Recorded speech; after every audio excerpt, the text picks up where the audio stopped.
The plaintiff in this case, Ernie Elf, is suing the defendant Chris Kringle for wrongful termination, payment of lost back wages, and for being a jerk.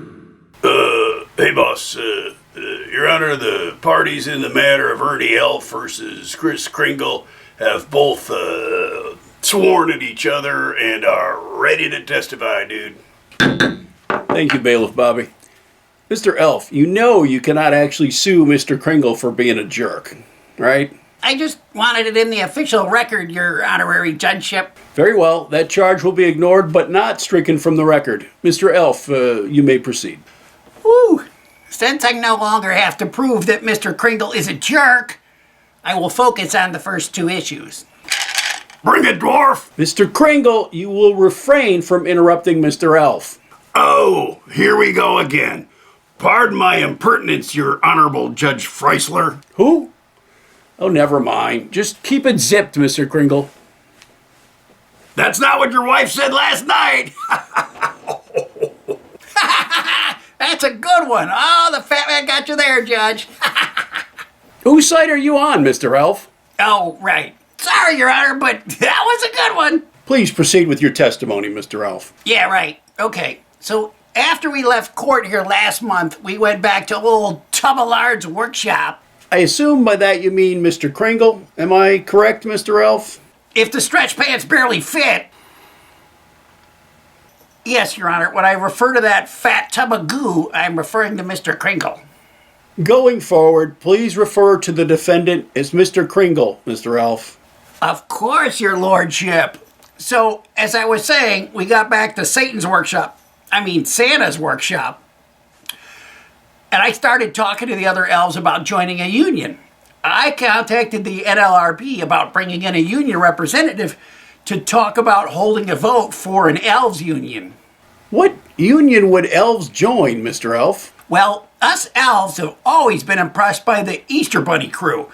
They are members of the Magical Holiday Helpers Union, so we thought about going that route. And what happened next, Mr. Elf? We had a union rep scheduled to come in and give a talk when I received notice that the head gorilla, Mr. Kringle, wanted to see me. So I went up to the big man's office and he fired me without warning. He can't just fire me for holding a meeting, can he, Your Honorary?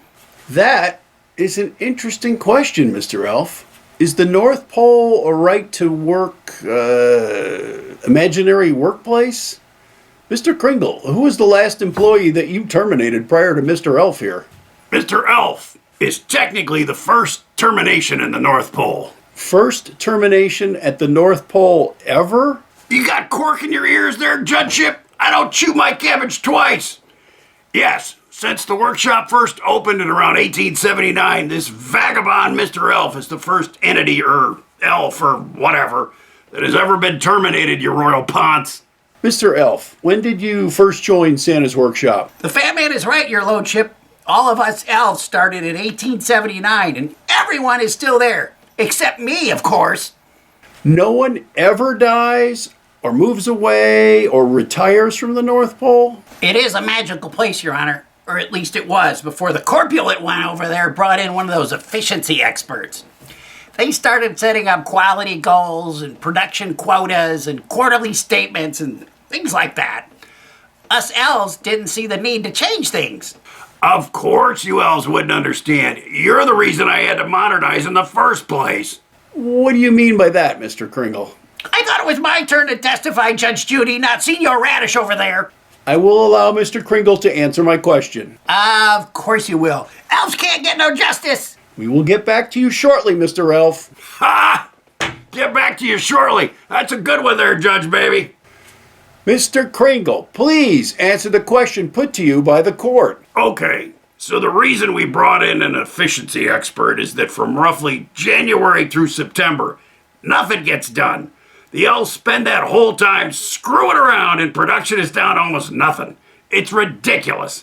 The last 3 months of the year they start actually getting to work, but every year there's this big scramble to finish everything by Christmas Eve.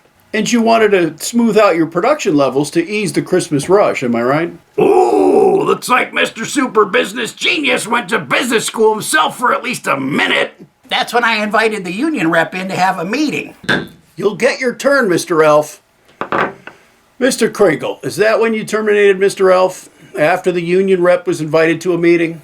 I have to run 10,000 production lines manned by 100,000 elves all year. We run around the clock 24/7, 364. You need me running those production lines efficiently, or snot-nosed little Billy, the future psychopath, doesn't get his first-person shooter game, and that spoiled little brat Blossom doesn't get her damn dolly that has its own frickin' pronouns. You think you could handle Christmas without those rotten kids getting their GD toys? Did you order Ernie Elf fired? You couldn't handle Christmas without the toys that I provide. When you go to Christmas parties, you can relax because you know that somewhere in a camp way up north, behind those walls and behind that barbed wire, I am providing your Christmas morning security. Did you order Ernie Elf fired? I don't feel the need or the inclination to explain myself to anyone.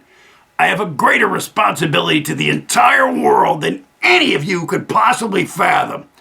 You have the luxury of not having to know what gift to get for your Aunt Shirley, the creepy nose picker, or Aunt Lou, who drinks too much and then gets handsy in the kitchen later, or those insufferably obnoxious future meth head twins you spawned. I don't have that luxury. Do you understand? I have to know what the perfect gift is for everyone all the time. Can you imagine the pressure that I'm under? Did you order Ernie Elf fired? And you, Elf, you selfish little bastard. You don't know the meaning of an honor code or the word loyalty. You're just in it for yourself. I have higher, worldwide responsibilities. Did you order Ernie Elf fired? You're damn right I did, and I'll do it again next year too if I have to. Well, I see. I order the defendant to pay the plaintiff, Ernie Elf, 3 weeks worth of back wages and sugar cookies, and to be reinstated to his previous position. I further order that the North Pole is not to be considered a right-to-work imaginary workplace in any future litigation. Case dismissed. Bobby, please clear this courtroom. Does this mean I can go home now, Judge Boss Dude? Wow, that was a tense one. Here is the plaintiff, Ernie Elf. How do you feel about the judge's order, Mr. Elf? The judge is a complete a-hole. F him! Okay. Here's the defendant, Mr. Kringle. You gave quite an impassioned speech, Mr. Kringle. How do you feel about the judge's ruling? I felt I had to stand up for myself against what clearly is a tyrannical fascist judge. What will you do now? I am finally going to go on vacation, dip my toes in the sand, and get my drink on. Tell the judge to expect a big stocking full of coal for the rest of his life. Hopefully we have heard the last of the case of Elf versus Kringle. Join us next month for another episode of Judge Johnny, America's most beloved adjudicator.